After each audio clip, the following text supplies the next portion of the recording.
Hi friends, బాగున్నారండి అందరూని. ఈరోజు క్లాస్లోని సాదా బ్లౌజ్ని ఎలా కటింగ్ చేసుకోవాలి ఏంటి అనేది చూద్దామండి. ఇది 2x2 క్లాత్ 75 సెంటీమీటర్ అంటే 75 సెంటీమీటర్ల క్లాత్ తీసుకున్నాము. మామూలుగా ముక్కలు వస్తాయి కదా, అవి తీసుకుంటే సరిపోద్ది. ఇది 38 సైజు బ్లౌజ్ అండి. ఇది సాదా బ్లౌజు షేప్ బెల్ట్ లేకుండా ఎలా కటింగ్ చేయాలి, ఏ రకంగా డాట్స్ వస్తాయి ఏంటి అనేది మనం ఈ క్లాస్లో చూద్దాం. వీడియోని మాత్రం స్కిప్ చేయకుండా చూడండి. ఫ్రంట్ పార్ట్ 4 డాట్స్ వస్తాయండి. ఇది ఈ మోడల్ అనేది ఇప్పుడు చూద్దాం. ఇది చాలామంది అడుగుతున్నారు సాదా బ్లౌజ్ చూపించండి అని. సరేనండి, ఇప్పుడు ఇక్కడ మనకి కోరంచులు చూసారా, కంపెనీ నుంచి వచ్చి కోరంచులు ఇటువైపు ఉన్నాయి, అలాగే కింద ఉన్నాయి 2 అంచులు ఇలా ఉన్నాయన్నమాట వెడల్పు అర్జ్ అనేది. ఇప్పుడు ఈ కోరంచుల నుంచి ఇలా ఫోల్డ్ చేస్తే ఇవి రెండు కూడా కటింగ్ చేసిన అంచులు అనమాట. ఫోల్డింగ్ అన్నది మన వైపు ఉండాలి. సరేనండి, ఇలా పెట్టుకోవాలి. మామూలుగా అయితే బ్యాక్ ఫ్రంట్ హ్యాండ్స్ తీస్తాం. నార్మల్ సాదా బ్లౌజ్కి ఏంటంటే ఇది ఫ్రంట్ బ్యాక్ ఒకటే లెంత్ వస్తాయి కాబట్టి సరిపోదన్నమాట ఇది. కాబట్టి ఇలా తీసుకోవాలి. ఇలా తీసుకోవాలనుకుంటే ఇప్పుడు ఈ ఫోల్డింగ్ని, ఇది 2 పొరలు ఉన్నది కదా, మనం ఇలా వేసుకోవాలి. ఇలా వేసుకుంటే ఫ్రంట్ పార్ట్ బ్యాక్ పార్ట్ కూడా ఇక్కడికి మనకి వస్తాయి. 4 ఫోల్డ్ మీద ఉంది కదా, ఇలా వస్తుంది అనమాట. కాకపోతే ఈ ఫోల్డింగ్ ఎంత ఉండాలి అంటే కనుక 38 సైజు. 38లోని 4వ వంతు 9.5. 9.5కి కనీసం 2 ఇంచులు కలిపితే 11.5. ఇప్పుడు ఈ ఫోల్డింగ్ అన్నది 11.5 ఉన్నదా లేదా చూసుకోండి. ఖర్చులు 2 ఇంచీలన్నా పెట్టుకుంటాం కదా, అందుకని చెస్ట్కి 4వ వంతు తీసుకుని ఆ 4వ వంతుకి 2 ఇంచులు కలుపుకోవాలి. ఇది చూడండి, ఇలా 11.5 కరెక్ట్గా ఇలా ఉందా లేదో చూసుకోండి. ఇప్పుడు 4 మడతలు వచ్చాయి కదా, ఇప్పుడు ఈ ఫోల్డింగ్ మన వైపు ఉండేటట్టు ఉండాలన్నమాట. ఇప్పుడు ఈ క్లాత్ని ఇలా తిప్పుకోండి. ఇలా తిప్పుకుంటే ఫోల్డింగ్ 4 మడతల ఫోల్డింగ్ అనేది నా వైపుకి వచ్చింది. ఇటువైపు ఏమో నాకు ఆపోజిట్గా ఓపెన్ వైపు ఉన్నాయి. అంటే మన వైపు ఎప్పుడు కూడా ఫోల్డింగ్ అన్నది ఉండాలి. ఇక్కడేమో ఓపెన్గా ఉన్నది, కిందేమో ఇక్కడ ఫోల్డింగ్ వచ్చింది. ఈ ఫోల్డింగ్ వచ్చింది కటింగ్ అయిన తర్వాత ఇలాగ ఇక్కడ మనం ఓపెన్ చేసేద్దాం. ఇది 75 సెంటీమీటర్లు కాబట్టి పొడవు ఎంత ఉన్నది అన్నది మనకి బ్లౌజ్ పొడవు వచ్చేసి కనీసం 14 ఇంచీలన్నా పొడవు ఉండాలి. దానికి 1 ఇంచు కలుపుకొని ఖర్చులకి 15 ఇంచీలు అన్నది నాకు పొడవు కావాలి. ఇక్కడి నుంచి ఇలా పెడితే చూసారా కరెక్ట్గా వచ్చింది. ఇది 75 సెంటీమీటర్లు మాత్రమేనండి. ఒకవేళ మీకు ఇంకా వెడల్పు ఇంకా కిందకుంటే కనుక ఫోల్డింగ్ చేసుకోవడానికి చేతికుట్లు వేసుకోవడం కూడా ఇందులోనే ఇంకొకటి 1.5 ఇంచు ఎక్కువ తీసేసుకోవచ్చు. కానీ తర్వాత చూద్దాం, అది అంత ఈ ముక్కల్లోని అంత పొడవు అయితే ఉండదు. మనకి కావాల్సిన బ్లౌజ్ పొడవుకి 1 ఇంచ్ అన్నది ఖర్చులకు పెట్టుకుని 15 ఇంచులకి మార్కింగ్ చేసుకోవాలి. నాకు కరెక్ట్గా ఈ చివరి నుంచి చివరికి వచ్చేసింది. ఈ లైన్ ఏమైనా స్ట్రైట్గా లేకపోతే కనుక మీరు మాత్రం స్ట్రైట్గా కటింగ్ చేసుకుని తర్వాత స్టార్ట్ చేయండి. నాకైతే స్ట్రైట్గానే ఉన్నది. ఇక్కడి నుంచి కూడా ఇది ఇలా 15 ఇంచులు ఉన్నది, అంటే పొడవు 15 ఇంచులు పెట్టుకున్నాం. ఇప్పుడు ఈ ఫోల్డింగ్ దగ్గర నుంచి ఇక్కడికి షోల్డర్ అనేది పెట్టుకోవాలి. షోల్డర్ వచ్చేసి 6 ఇంచులు పెడతాం. షోల్డర్ మార్కింగు 6 ఇంచులకి. అలాగే చంకదింపు కూడా 6 ఇంచులు. ఇలా ఈ దింపు దగ్గర నుంచి ఇలా స్ట్రైట్గా ఇలా లైన్ గీసేయండి. ఇక్కడి నుంచి ఇలా అడ్డుగా ఈ అంచు వరకు కూడా ఇలా స్ట్రైట్గా ఉండేటట్టు స్కేల్ యూజ్ చేసుకుని ఇలా లైన్ అనేది గీసేయండి. దాని తర్వాత ఇక్కడి నుంచి ఈ కార్నర్ పాయింట్ దగ్గర నుంచి 1.5 ఇంచుకి, అంటే 1 ఇంచు ఇంకొక 2 గీతలు ఎక్కువకి ఇలాగా ఇలా లైన్ అనేది ఇలా గీసి ఇక్కడి నుంచి ఇలాగా రౌండ్ షేప్ అనేది ఇక్కడ ఇచ్చేసుకోవాలి. చంక రౌండ్ అనమాట. ఇలా చంక రౌండ్ అనేది ఇలా లైన్ గీసేసుకోవాలి. ఇచ్చేసాం కదా. ఇప్పుడు ఇక్కడి నుంచి ఫోల్డింగ్ దగ్గర నుంచి ఇక్కడికి చెస్ట్ ఎంత అయితే దానికి 4వ వంతు అనేది తీసుకోవాలి. ఇది 38 సైజు వచ్చేసి 38 ఇంచీలు. ఈ 38ని 4వ వంతు తీస్తే 9.5 వస్తుంది. 9.5 వస్తుంది. ఈ ఫోల్డింగ్ దగ్గర నుంచి 9.5 ఇంచులకి మార్కింగ్ చేసాం. తర్వాత 2 ఇంచీలు అన్నది ఖర్చులకి, 2 ఇంచీలు ఖర్చులకి తీసాం.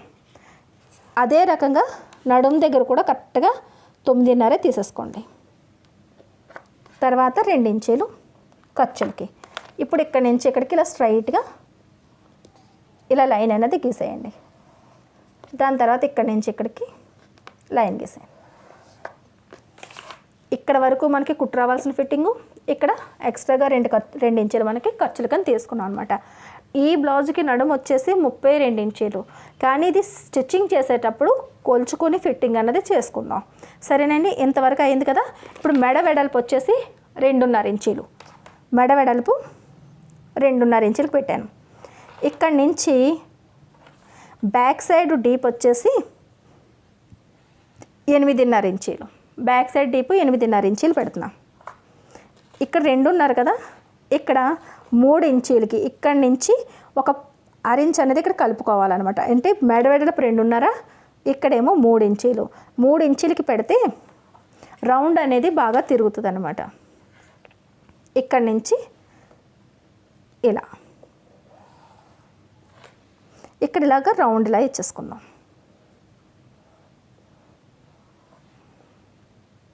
ఇక్కడికి ఇలా మనకి బ్యాక్ సైడ్కి అయిపోయింది. కానీ ఇది ఫ్రంట్ బ్యాక్ కలిపి కటింగ్ చేస్తున్నాం. కలిపి కటింగ్ చేస్తున్నప్పుడు మనం ఇక్కడ కానీ ఇలా కటింగ్ చేస్తామంటే ముందు భాగం కూడా మెడ పెద్దది అయిపోద్ది. కాబట్టి ముందు వైపు ఎంత మెడ పెట్టుకోవాలనుకుంటున్నాం అది కూడా మార్కింగ్ చేసుకుందాం. ముందు భాగం వచ్చేసి 6.5 ఇంచులకి మార్కింగ్ పెట్టుకోవాలనుకుంటున్నాం. ఇప్పుడు ఏం చేయాలంటే ఇక్కడి నుంచి ఇలా 6.5 ఇంచులకి ఇలా మార్కింగ్ చేసి ఇక్కడ కూడా 3 ఇంచీలు ఉండేటట్టుగా ఉంది, చూసారు కదా. ఈ 3 ఇంచులు ఇలా కలుపుకున్నాం. ఇప్పుడు ముందు భాగం అన్నది ఇలా వస్తుంది,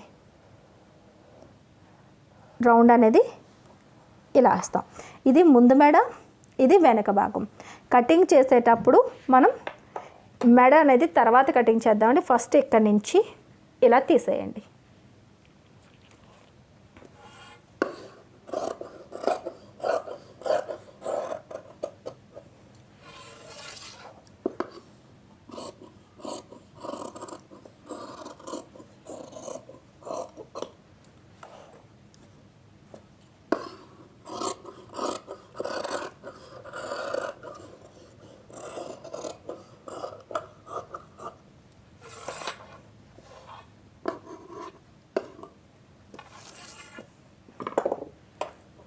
ఇచ్చండి. ఖర్చుల దగ్గర నుంచి ఇలా ఆమ్ రౌండ్కి మనం కటింగ్ చేసేసాం.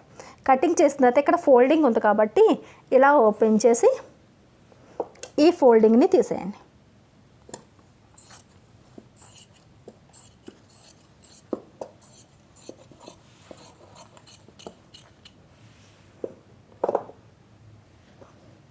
ఇక్కడ మార్కింగ్లు కట్టా ఉన్నాయి కాబట్టి ఫ్రంట్ పార్ట్కి మనం లోతు కూడా తీసుకోవాలి. కాబట్టి మార్కింగ్ ఉన్నది ముందు భాగానికి పెట్టుకోండి. ఇప్పుడు ఇలా కటింగ్ చేస్తాం కదా, ఇక్కడ కరెక్ట్గా ఖర్చులు గురించి అని చెప్పేసి కరెక్ట్గా ఇది ఫిట్టింగ్ కదా, ఇక్కడ ఒక కట్ అనేది ఇలా పెట్టుకోండి. ఇలా ఇక్కడ మెడ వెడల్పు కదా, ఈ మెడ వెడల్పుకి ఒక చిన్న కట్ అనేది ఇలా పెట్టుకోండి.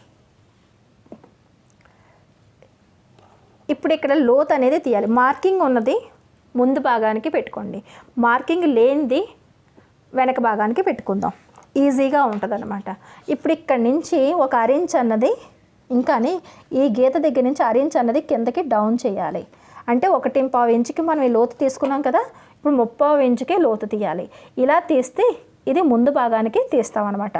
ముందు భాగానికి కొద్దిగా డౌన్గా కావాలి చంక రౌండ్ అన్నది. ఇది చూసారు కదా, ఇలా.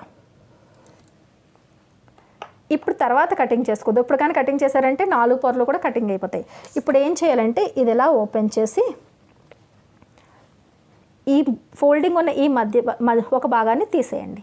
తీసిన తర్వాత ఇప్పుడు ఇదిలాగా ఇలా ఉంచండి. ఇలా ఉంచిన తర్వాత ఇప్పుడు ఈ షోల్డర్ ఉంది కదా, కరెక్ట్గా ఫోల్డింగ్ చేసుకోండి. ఈ కట్ పెట్టాము, అందుకే కట్టు కలిసిందంటే మనకి కరెక్ట్గా ఫోల్డింగ్ అన్నది కరెక్ట్గా పెట్టినట్టు అనమాట. ఇప్పుడు ఇక్కడి నుంచి ఈ చంక రౌండ్ అన్నది చక్కగా మళ్ళీ ఈ డౌన్ చూసారా, ఇది తీసేద్దాం. ఇదిలాగా.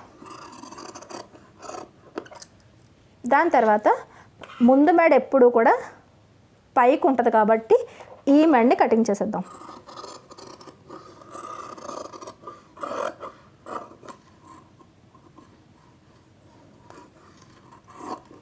ఇలా. ఇది ఫ్రంట్ పార్ట్ అన్నది అయిపోయింది. ఇప్పుడు ఇది బ్యాక్ పార్ట్. దీన్ని బ్యాక్ పార్ట్కి ఉంచుకుందాం అనుకున్నాం కదా.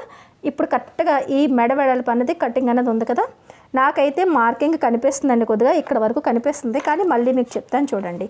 ఇది ఇక్కడ 2.5 ఇంచీలు మనకి, ఇది మెడ వెడల్పు. డీప్ వచ్చేసి 8.5 డీపు. ఇక్కడ 3 ఇంచీలు వెడల్పు తీసుకుందాం. ఇక్కడి నుంచి ఇది కలిపేసుకుంటున్నాం. ఇప్పుడు ఇక్కడి నుంచి రౌండ్ తీసేసుకోవడం.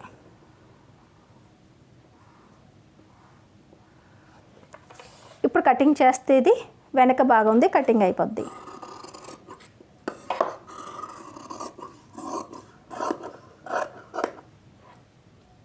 అయిపోయింది కదా.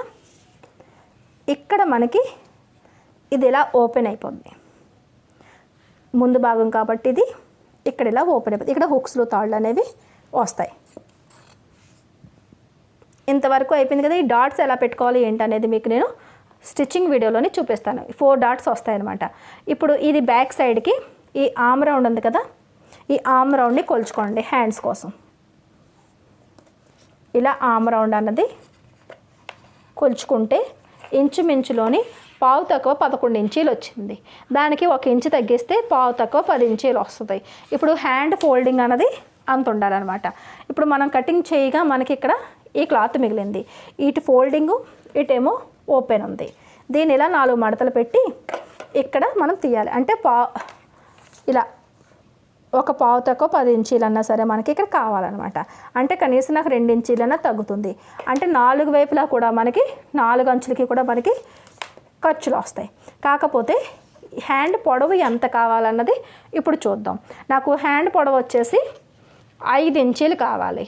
5 ఇంచీలు కావాలనుకుంటే కనుక కనీసం 6.5 ఇంచీలని తీసుకుంటే కింద ఫోల్డింగు పై ఖర్చులు అన్నిటికీ సరిపోద్ది. అంటే కనీసం 6.5 ఇంచీలు చూసుకున్న ఇలా ఫోల్డ్ చేసామనుకోండి ఎంత ఉన్నదన్నది చూసుకుందాం. ఇలా ఫోల్డ్ చేస్తే 5.5 ఇంచీలు వస్తుందన్నమాట. అంటే పావు ఇంచు ఏమో ఇక్కడ ఖర్చులకి సరిపోద్ది. ఇలా కటింగ్ చేశారంటే మనకి హ్యాండ్ అనేది అసలు ఎక్కడా కూడా అతుకులు రావన్నమాట. అతుకులు రాకుండా ఉండాలి. ఒక పావు ఇంచు పొడవు అటు ఇటు అయినా పర్లేదు అని అనుకున్న వాళ్ళు ఏం చేయాలంటే ఈ ఫోల్డింగ్ని ఇలా కింద ఉన్న ఫోల్డింగ్ని ఇలా పైకి తీసుకొస్తే 4 మడతలు ఇక్కడికి వస్తాయి. వచ్చినప్పుడు ఇప్పుడు మళ్ళీ ఒకసారి చూపిస్తున్నాను చూడండి. చేతికి ఆర్మ్ రౌండ్ అనేది ఇలా కొలుచుకున్నాం. ఇలా కొలుచుకుంటే పావు తక్కువ 11 వచ్చింది. దాంట్లోంచి 1 ఇంచు తగ్గిస్తే పావు తక్కువ 10 ఇంచీలు. ఆ పావు తక్కువ 10 ఇంచీలని మనం ఇక్కడి నుంచి ఇలా పెట్టి ఇలా స్ట్రైట్గా అన్నది లైన్ గీసేసుకోవాలి. ఇలా స్ట్రైట్గా లైన్ గీసుకోవాలి. లైన్ గీసుకున్న తర్వాత ఈ సైజుకి ఇంచుమించులోని 3 ఇంచీల వరకు చంకదింపు పెట్టుకుంటే సరిపోద్ది. పైనుంచి కిందకి 3 ఇంచులు చంకదింపు. మనం 2 ఇంచులు ఖర్చులు పెట్టాం కదా, ఆ 2 ఇంచులు ఇలా లోపల వైపుకి 2 ఇంచులు ఖర్చులకు పెట్టుకోండి. ఇక్కడి నుంచి 2 ఇంచీలు స్ట్రైట్గా అదే లైన్ మీద ఇక్కడ మార్కింగ్ చేసుకుంటాం. ఇప్పుడు ఈ 2 నుంచి 2కి షేప్ ఇచ్చుకోవాలి. ఇక్కడి నుంచి హ్యాండ్ కటింగ్ ఇలా షేప్ ఇచ్చేసుకోండి ఈ రకంగా. ఇప్పుడు ఇక్కడ హ్యాండ్ లూజ్ ఎంత అన్నది పెట్టుకుంటాం. హ్యాండ్ లూజ్ వచ్చేసి 6 ఇంచీలు ఇక్కడికి, మళ్ళీ 2 ఇంచులు ఖర్చులకి ఇలా. ఇప్పుడు ఈ 2 ఇంచీల దగ్గర నుంచి ఇక్కడికి ఇలా కలిపేయండి. ఈ 2 ఇంచీల దగ్గర నుంచి ఇక్కడికి ఇలా కలిపేయండి. చూసారు కదా, హ్యాండ్ షేప్ అన్నది పర్ఫెక్ట్గా వచ్చేసింది అనమాట. ఇప్పుడు కటింగ్ చేసేద్దాం.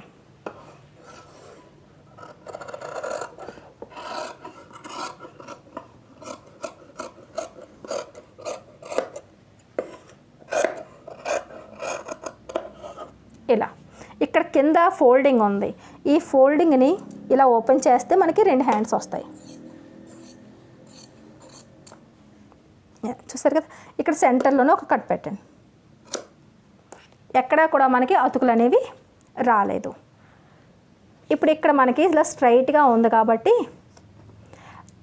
2 వైపులా ముందు భాగానికి వెనక భాగానికి చేతులకి కూడా మనం ముక్క అతికించుకొని చేతి కుట్లకి బెల్ట్లు వేసుకోవాలి. అప్పుడు ఏం చేయాలంటే ఇక్కడి నుంచి ఇలాగా కనీసం 1.5 ఇంచీ అయినా సరే, ఒక 2 ఇంచీలు అంటే మనకి సరిపోద్ది క్లాత్ అని అనుకున్నప్పుడు ఎన్ని ఇంచీలన్నా తీసుకురావచ్చు. కనీసం 1.5 ఇంచీలు వెడల్పు అన్నా సరే మనం ఇలా లైన్గా గీసేసుకోండి. స్కేల్ యూజ్ చేసుకుని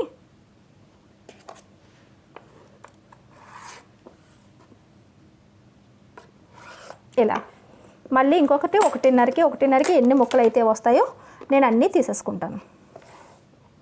ఇవి 2 ఇంచీలు పెట్టుకోవచ్చు, 1.5 ఇంచ్ అయినా పెట్టుకోవచ్చు. మనకి మిగిలిన క్లాత్ని బట్టి మనం ఈ ముక్కను అన్నది తీసుకుంటాం.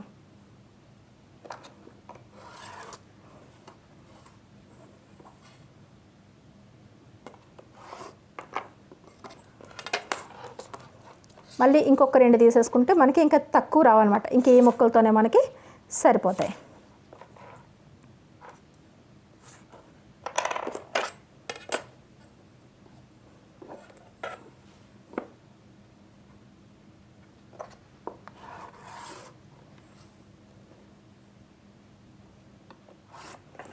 ఇప్పుడు ఈ లైన్లు మనకి 2 పొరల మీద ఉన్నాయి చూసారా, 1 2 3 ముక్కలు అంటే 6 ముక్కలు అవుతాయి. నేను ఈ లైన్లు ఎలా ఉన్నాయో అలాగా కటింగ్ చేసేస్తాను.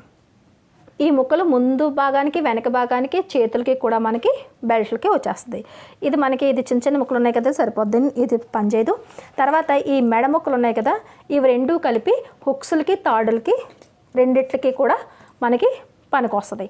తర్వాత ఇక్కడ ఇలా మనకి ముక్కలు ఉన్నాయి కదా, ఈ 2 ముక్కల్లోని ఇలా క్రాస్గా 1 ఇంచు వెడల్పుని ఇలా ఎన్ని ముక్కలు వస్తాయి అన్నీ తీసుకుంటాం. ఇది మనకి మెడ ముక్కలకి యూజ్ అవుతాయి. ఇప్పుడు ఎలా అయితే గీసానో అలా స్ట్రైట్గా 1 ఇంచు వెడల్పుని ఉండాలన్నమాట. కరెక్ట్గా ఇది 1 ఇంచు వెడల్పుని ఉండేటట్టుగా ఈ ముక్కల్ని కటింగ్ చేసేసుకోండి.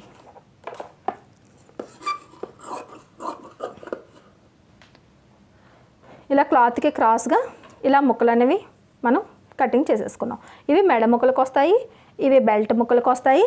అదే రకంగా మనకి ఇవేమో హుక్స్లు తాళ్ళకి వస్తాయి, hands front part back part. సరేనండి, ఈ మాత్రం కటింగ్ చేసేసి ఉంచుకోండి. తర్వాత డాట్స్ పెట్టుకొని చాలా సింపుల్గా అనమాట ఒక 15-10 నిమిషాల్లోనే మీరు ఈ బ్లౌజ్ అనేది స్టిచ్చింగ్ చేసేసుకోగలరు.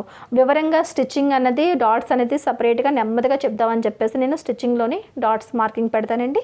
వీడియోని మాత్రం జాగ్రత్తగా చూస్తే మీకు అర్థమైపోద్ది అనమాట. చాలా ఈజీగా స్టిచ్చింగ్ చేయగలుగుతారు. స్టార్టింగ్ నేర్చుకునే వాళ్ళకైతే చాలా సింపుల్గా ఉంటుంది ఈ బ్లౌజు. సరేనండి, ఇప్పటివరకు ఇలా కటింగ్ చేసి రెడీ చేసి ఉంచుకోండి. నెక్స్ట్ మనం స్టిచ్చింగ్ క్లాస్లో కలుద్దాం.